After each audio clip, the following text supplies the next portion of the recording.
Switzerland, and the rest of the world, Supersonics Money Transfer has got you covered. With the largest payout network in the Gambia, you can now receive your monies anywhere you are, from Kartong to Koina, with less hassle. Yes! You can receive monies from your family and friends in UK, Europe, USA, Canada, Switzerland, and the rest of the world with our safe, secure, fast, and convenient service that offers you the largest selection of payout locations in the Gambia. Supersonics Money Transfer. We are currently in 34 African countries and counting, giving you quality money remittance services that are second to none. Visit the Google Play Store or the Apple Store today to download the Supersonics Money Transfer app and enjoy excellent money transfer services only with Supersonics.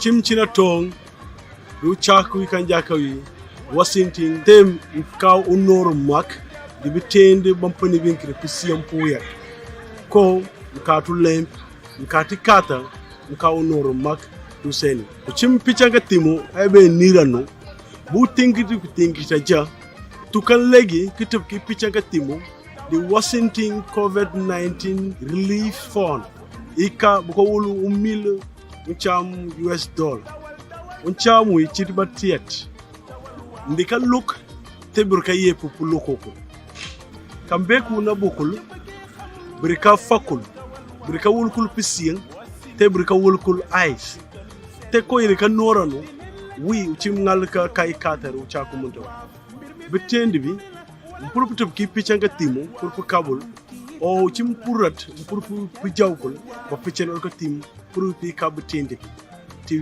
ngaldi monjaku play application di ka jotiti pli November pli September gunun taja ngene kuwas kate te pli November gunun taja ngene ngunu go baake te koy ci tibuluk ci free uchim ngal ba juraru legi te panki bonf na ba ñaka jaka ki wo wak ko juraru legi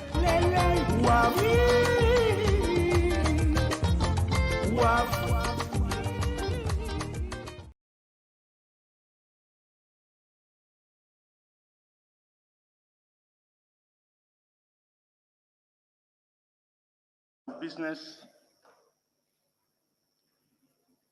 would be, we will have lands and regional government, defense, fisheries and water resources, attorney general, youth and sports, transport, works and infrastructure.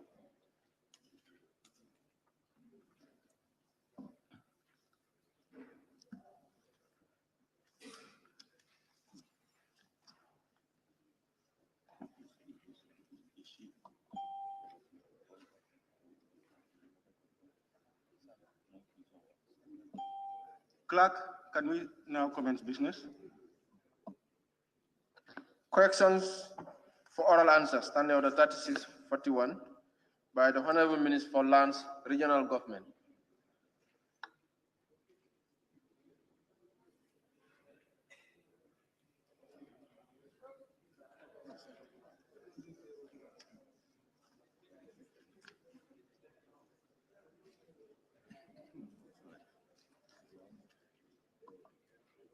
Honorable members, question number 0105 of 2022, member for Combo East.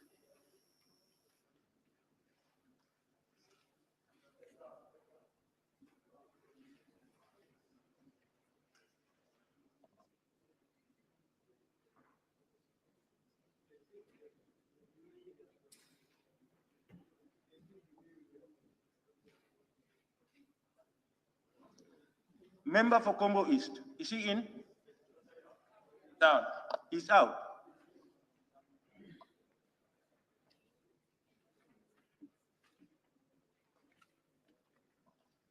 Honorable members, question number 0106 of 2022, member for Latrikunda Sabiji. Thank you very much, Honorable Speaker, for giving me the floor, and I welcome the Honorable Minister for Local Governments and Regional Integration. Honorable Speaker, Could the Honorable Minister for Lands and Regional Government explain to this August Assembly why the government is not honoring its obligation to fully pay compensation to local councils as required by the Local Government Act? Honorable Speaker and honorable members, good afternoon. Honorable Member for Latikunda Sabiji, thank you very much for that question. But since the coming into effect of this government, a subvention budget line was created under the Directorate of Local Governance to enable government fulfill its constitutional mandate or commitment since 2018. Government had been paying some amount ranging from 500,000 to 2 million per council yearly.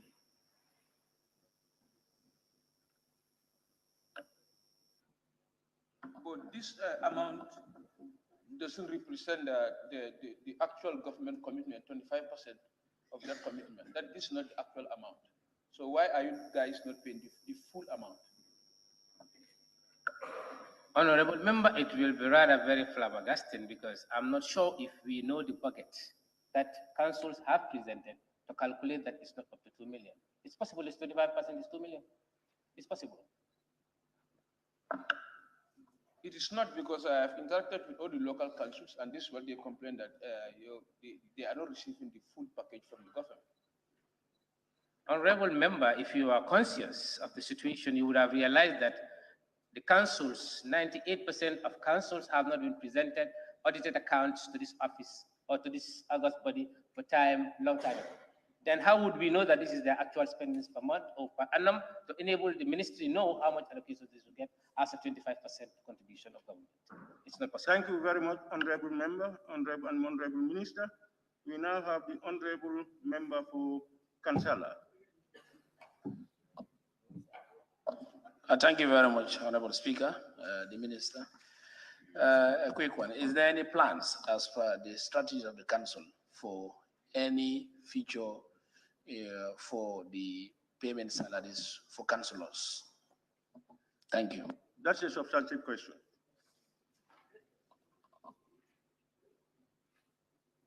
Honorable Member for Woolly East. Thank you very much, Honorable Speaker. Honorable Speaker, what is obligated to the councils is 25%. And the Honorable Minister for Local Government is in tune with the realities of the local government. So I would have thought that you would be proactive in getting to the local councils to write their budget too.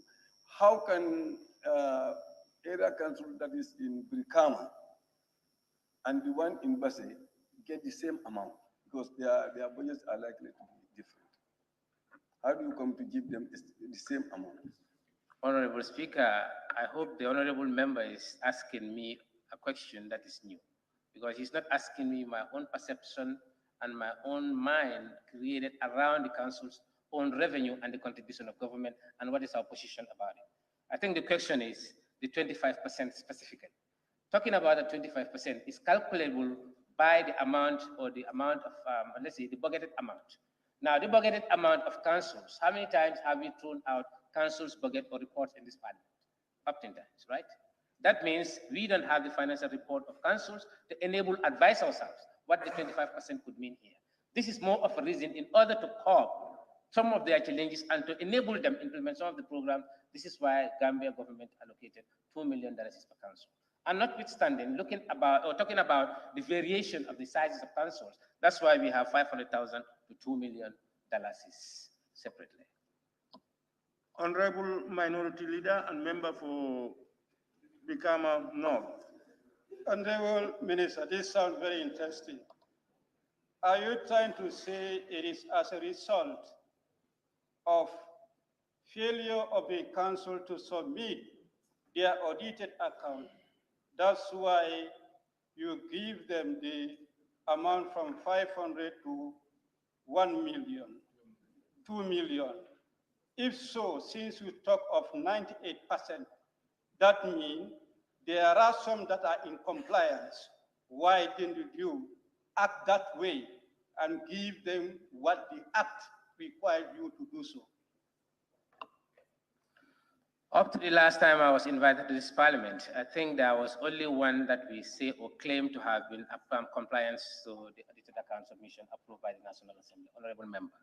And adding to that, it's not an assumption. These are the facts we already drew. I see no reason why government or the ministry will hold paying a subvention of 25% if the resources are available. Let's understand one thing. If the resources are available, government will not hold paying that amount to councils because it will be, councils are subsidiary organs of the government. So enabling them to function maximally is at the interest of Gambians as all. So I'm not, it's not an assumption, it's the actual thing on the ground. If they help us as we are planning to do, we will not be coming to this parliament again with ad hoc or incomplete audited accounts, inshallah, and this will advise the ministry and the Gambia government about what to do for councils. Honorable member for Banjul North. Thank you very much, Honorable Speaker. Thank you very much, Honorable Minister. I just want you to clarify here, who approves the annual estimate budget for council? Is it the ministry or the councils themselves? Thank you.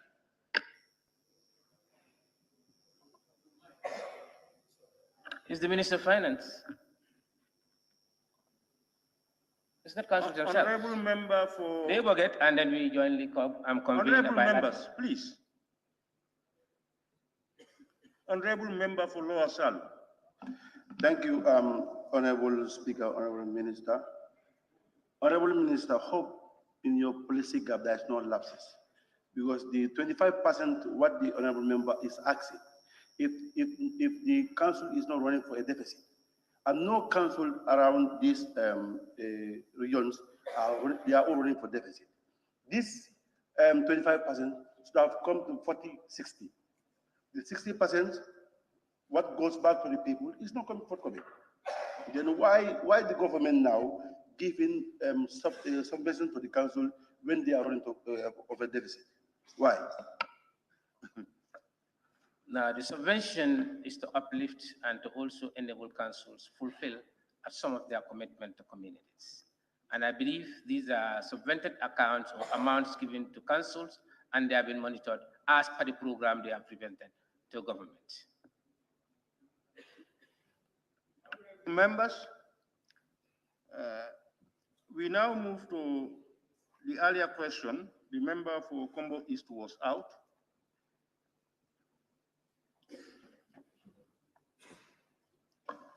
Thank you. Next time we will make you last. If you jump in. Honorable question number 0105 of 2022, member for Combo East. Thank you very much, Honorable Speaker. My apology. I apologize for running late. Honorable Speaker,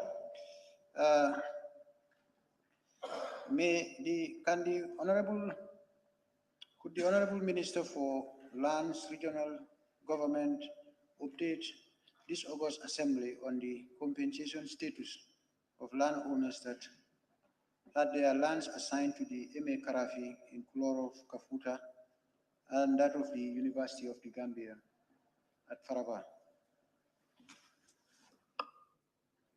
Thank you very much, Honorable Speaker. Honorable Member for Combo East.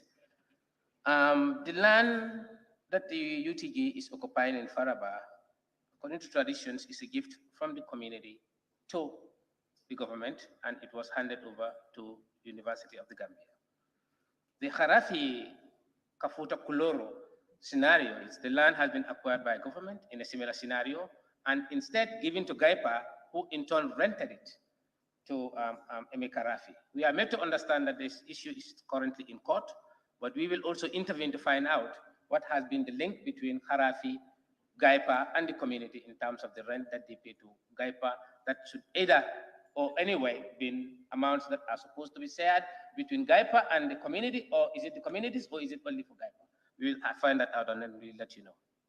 Honorable Member, Honorable Minister, if the matter is in court, then we'll wait until it is out of court. Not all matters. That of the University of the Gambia, Honorable Speaker, I am saying only the one that is in court. All others, you can put up your supplementary question. Honorable Speaker,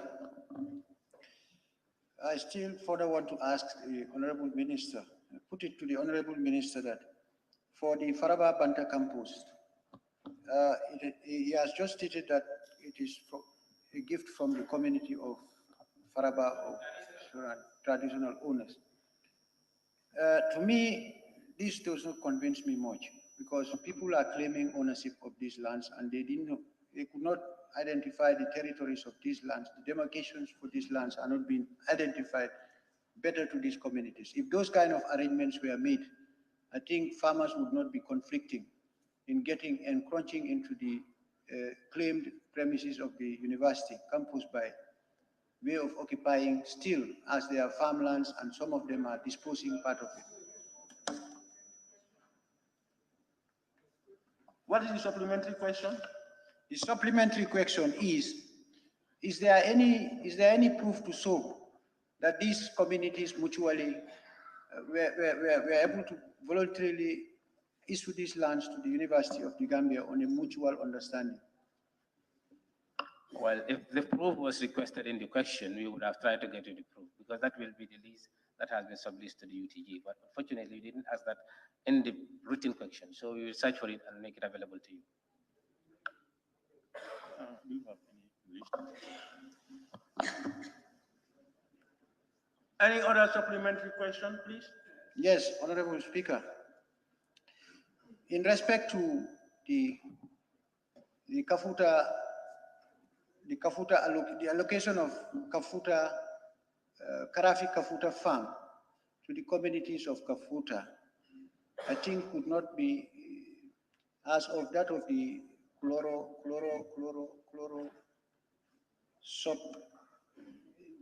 the Karafi Chloro farm, which came before, after the emergence of the Kafuta farm.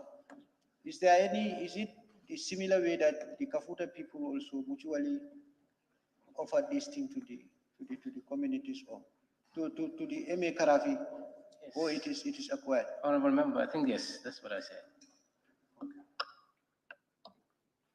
Honorable Member for Latrikunda Sabiji. Thank you very much, Speaker, and thank you very much, Honorable Minister. I just want to help the Honorable Minister to answer the question about land acquisition because we started that project. I think if you ask Minister of Education,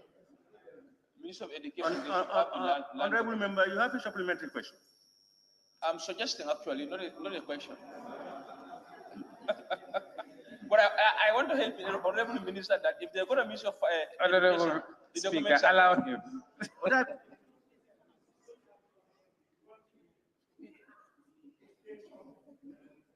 You want to explain something? About the land document that the Honorable Member requested. Honorable. He's not asking a question. Let him go ahead. Yeah, I said we started the project, and before we started, you are right. The land was a gift. So if you go to Ministry of Education, you'll be able to see the land document there. Thank you very much.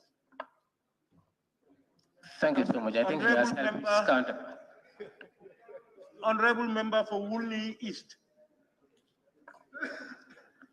Thank you very much, Honorable Speaker. Honorable Speaker, I just want the Minister to tell us these three different lands, which one is actually in court, so that we know how to ask our questions. Which one is in court and which ones are not? Honorable Member, it's two issues here. It's Karafi and the UTG. The Karafi is in court.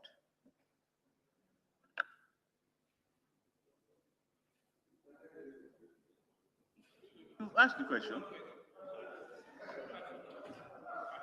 Honorable Member for Sami. Thank you very much, Honorable Speaker. I also would like to withdraw. Hence, the land is for gift. Thank you very much, Honorable Member. Any other Honorable Member? Right, honorable members, we now move to question number 0107.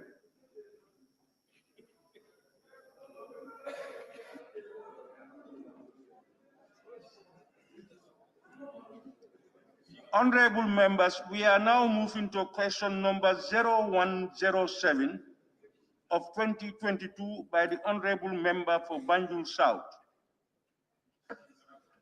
She is absent.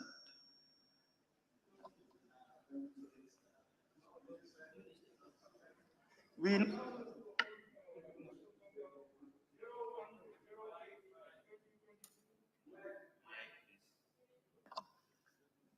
now move to question number 0108 of 2022, member for Bikama South.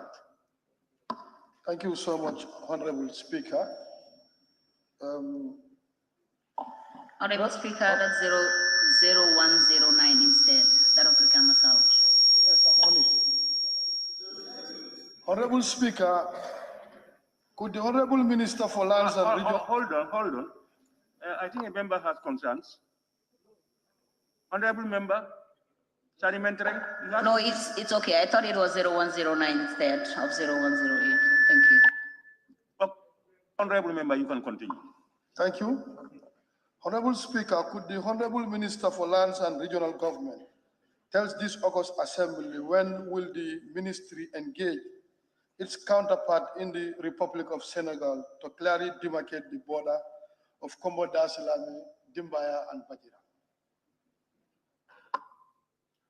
Honorable Speaker, thank you very much, honorable member. I think this area in contention have been existing this way for the past 10 to 15 years. I can recall vividly because I was part of the committee that we are looking at these border issues around the country, particularly the border you are referring to. Honorable Speaker, the ministry with its counterpart, that is the Senegalese, with the support of GIZ, that is the German,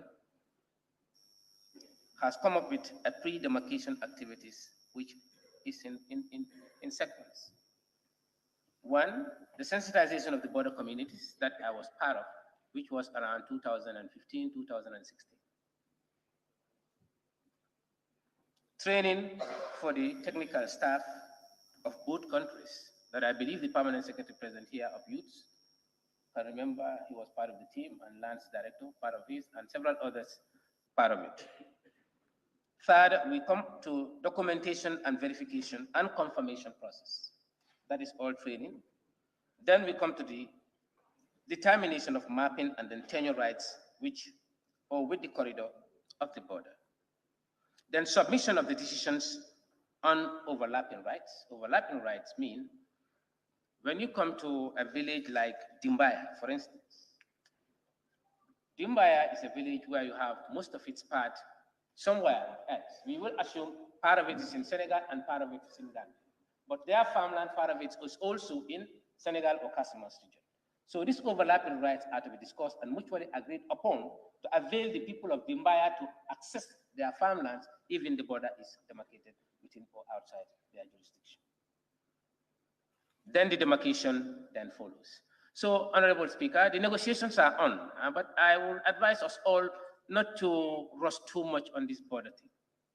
The reasons are the borders are there. We may want to reaffirm their locations in few parts of the country. But as I have just said, when you talk about Dimbaya, the police station in Dimbaya, right? Police station, there's a police station in Dimbaya. You know, the complexities are so much, Honorable Speaker. I wish to stop.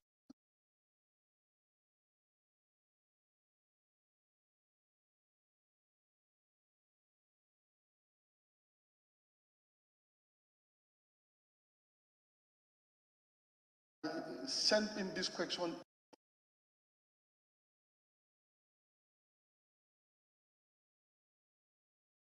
and asked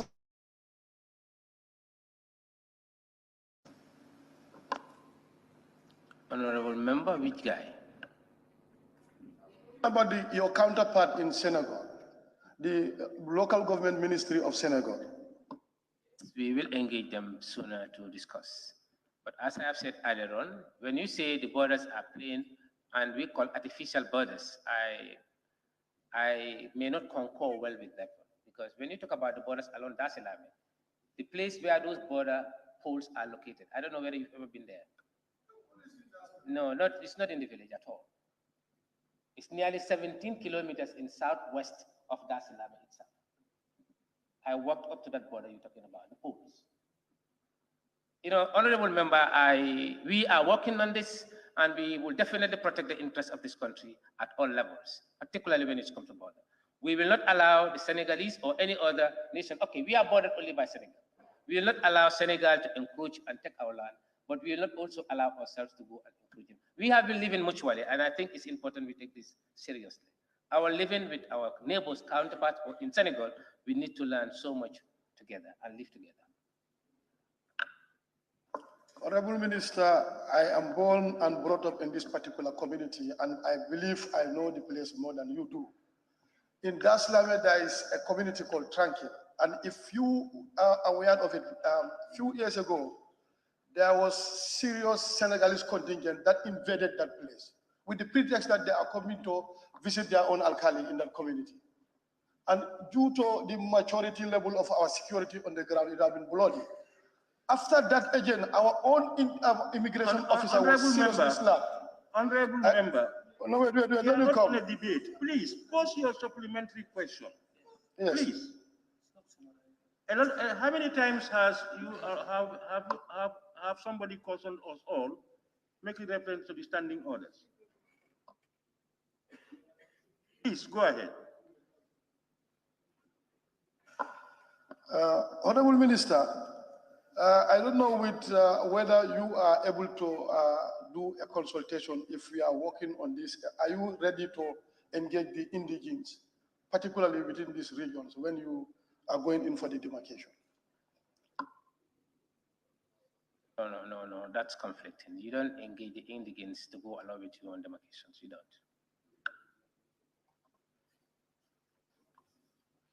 Honorable members, now we have the honorable member for Fonyi Kansala.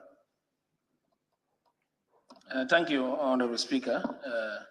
Honorable Minister, are there any plans to rebuild most of the fallen borders pegs within areas as part of your ministry strategy plans?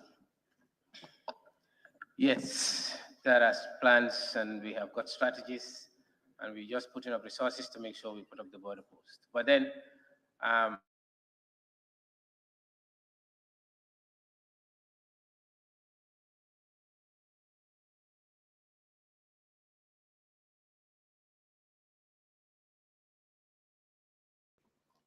Member for Brikama North. Thank you very much, Honorable Speaker. Honorable Minister, you made mention of pre-demarcation activities. Which ones were successfully implemented and which ones are in progress or are yet to be implemented?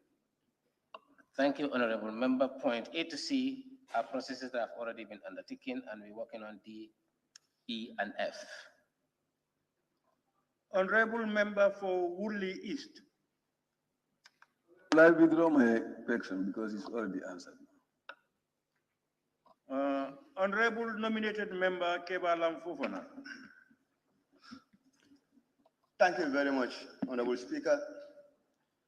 Honorable Minister, in your submission, you did say that you are engaging your counterparts with regards to the demarcation. Since these are border issues and border issues surround issues of sovereignty, can you tell us explicitly which level you are with regards to those engagements? Thank you. Honorable Member, no, I can't say explicitly when this is going to be concluded. Sorry. Honorable member for Kiang West. Honorable Minister, do we have a complete national map that can help us identify our borders between us and Senegal? Yes, the national maps are available that can help show you the borders.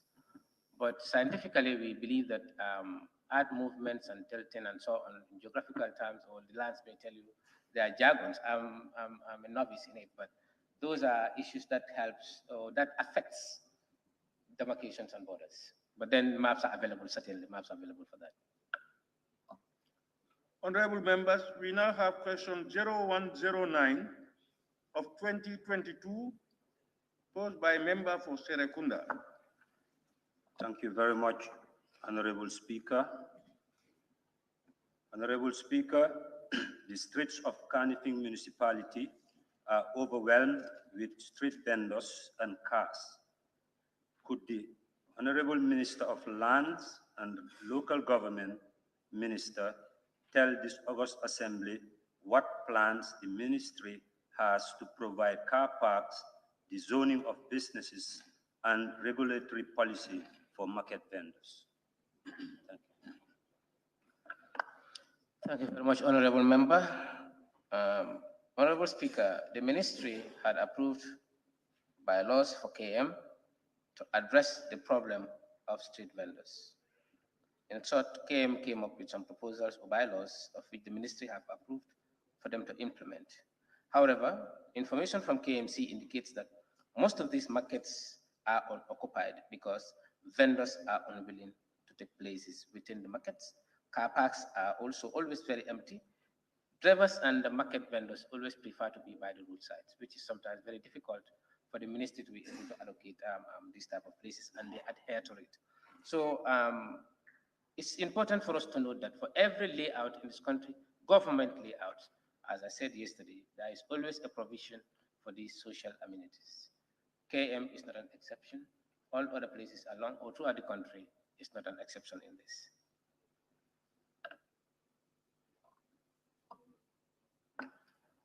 Sorry. My question is, what plans does your ministry have to cater for car parks? As we all know, all the streets in the Kanifing municipality are occupied by cars. And here you stand saying you are giving subventions to the council, and that is car park fees, not subvention for that case. So my question is, what are your plans? Thank you. Honorable Member, it's a subvention. 1, 2, car parks, car parks have been existing in Serekunda. I am saying these things have been handed over to KM, and the cars are not getting into the garage, they are staying on the highway, and if the car parks are encroached, now we're coming back to government to look for a car park. The possibilities there are to claim people's homes or to look at lands that are empty and use them as car parks. And people spoke about the buffer zone to be used. Is it acceptable here for buffer zone to be used as a car park or to be used as a market? No, so these are problems we are facing as a ministry. So what we need to do is to, is to allocate people or relocate people to have space, but we will accept to be relocated. So it's a challenge, and we are all facing the challenge together. I can assure you the government or the ministry is not relenting to make these amenities available wherever it is required, because these things are attached to the life of the Gambian people. Thank you. Honorable Member for Woodley East. Honorable Speaker, I have another question. These car parks you are talking about, they are being legitimized by the central Honorable government Member, collecting car parks. Honorable Member, you have right to 2 supplementary questions, which you have asked.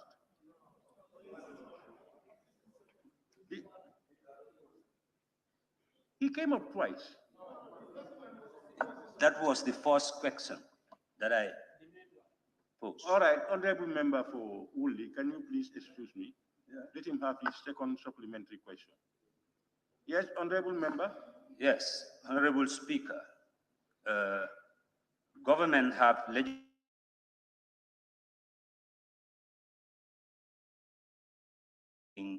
car park fees, which were previously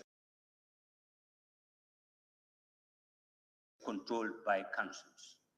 So now that you are collecting the car park fees, yes? Remember, pose your question. Don't listen. Now that car park fees, and there is a need for car parks within the municipality.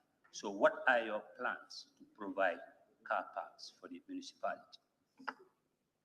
Honorable Speaker, I'm not sure if the question is well placed.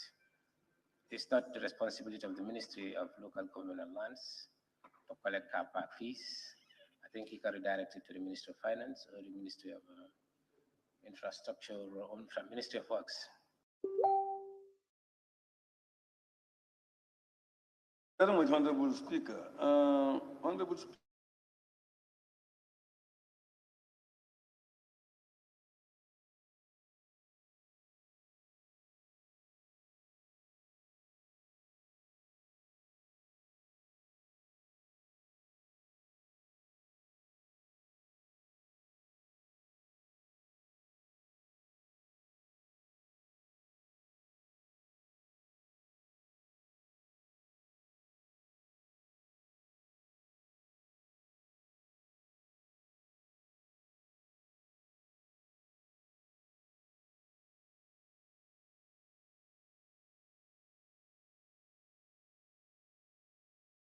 Have that regulatory framework? No, I'm not sure that's our responsibility, Honorable Member.